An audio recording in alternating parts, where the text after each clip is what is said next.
Welcome back to Cars Analyzed. I'm Chad, and today we're taking a look at the new 2023 Nissan Z. Now, it hasn't officially been released. That's still a couple weeks away. However, auto journalists have been releasing their reviews, having been given a chance to review the car ahead of time by invitation from Nissan. And for the most part, the reviews have been favorable. There has been buried within these reviews some, shall I say, deficiencies within the Nissan Z. And I say they have been buried in there because if you read whether it's articles or watch the YouTube reviews, for the most part, it's given in a positive tone.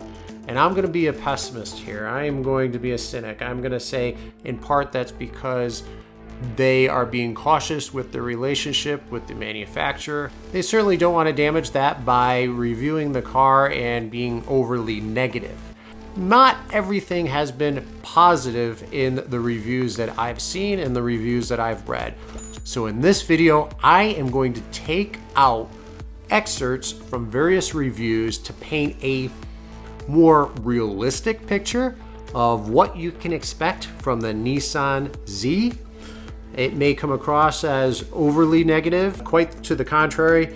I can't wait for it to come out where I can get my hands on it, as I am seriously considering purchasing the new Nissan Z, but I'm also looking at the 2023 Toyota Supra.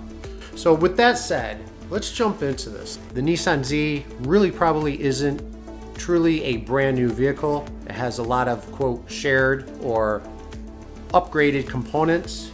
And with that, according to Car and Driver, it's more of a, quote, an evolution of the 370Z, not a full redesign. And that's not surprising.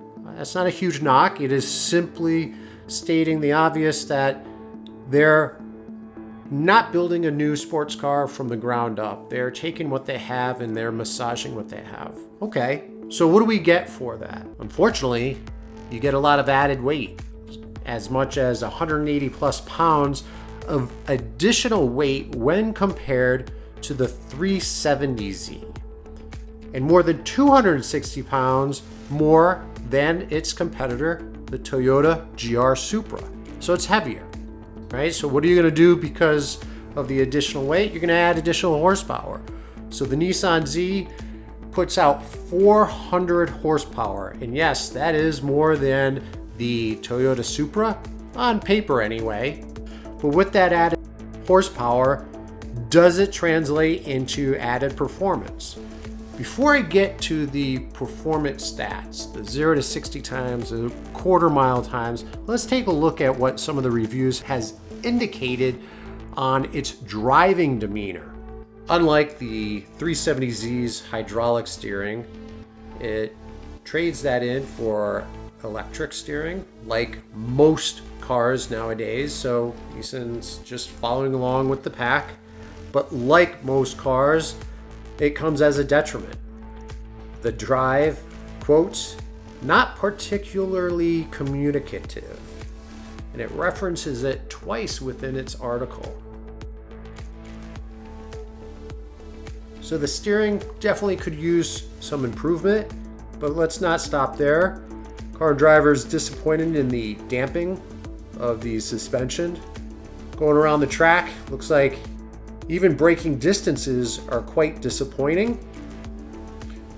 Does that translate to poorer performance on the track?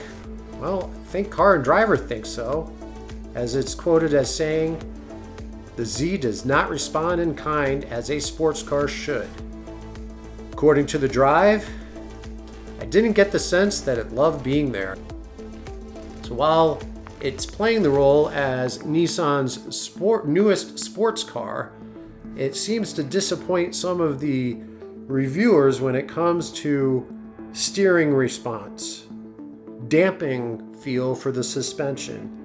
All right, we had mentioned that it has 400 horsepower. Let's see how well that compares to the Toyota Supra.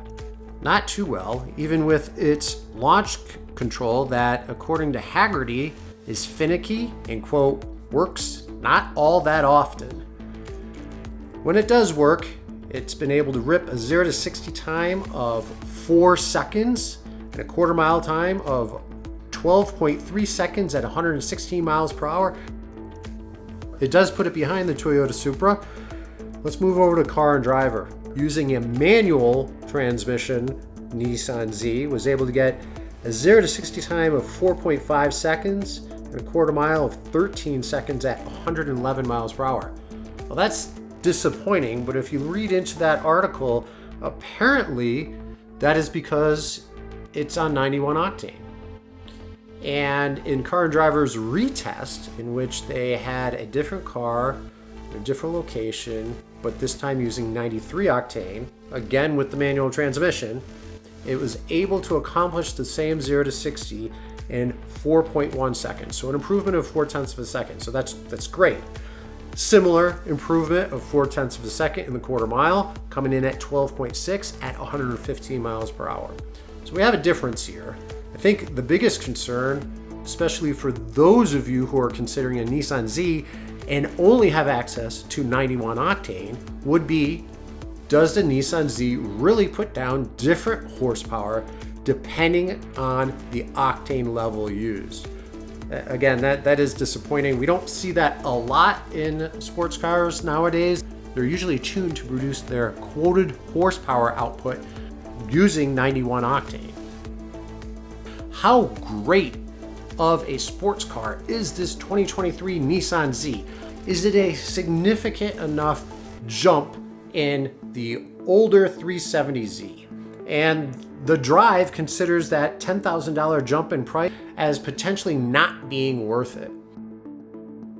Every reviewer seems to be talking about the less than stellar performance from the OEM Bridgestone tires, meaning that, yes, I quoted the 0 to 60, the quarter mile. There were some comments elsewhere about cornering, handling, and the feel on the track. Some of this may be fully remedied or partially remedied if you simply put a, quote, better performing tire on the Nissan Z. But there you have it. I wanted to give you an alternative view. I hope this was helpful for you. Love to hear from you. Are you considering purchasing a Nissan Z? What do you think of it? Is what you've seen so far disappointing, or does it meet all of the expectations you've had for the Nissan Z? I think that's it for today. Thank you very much for joining, and until next time.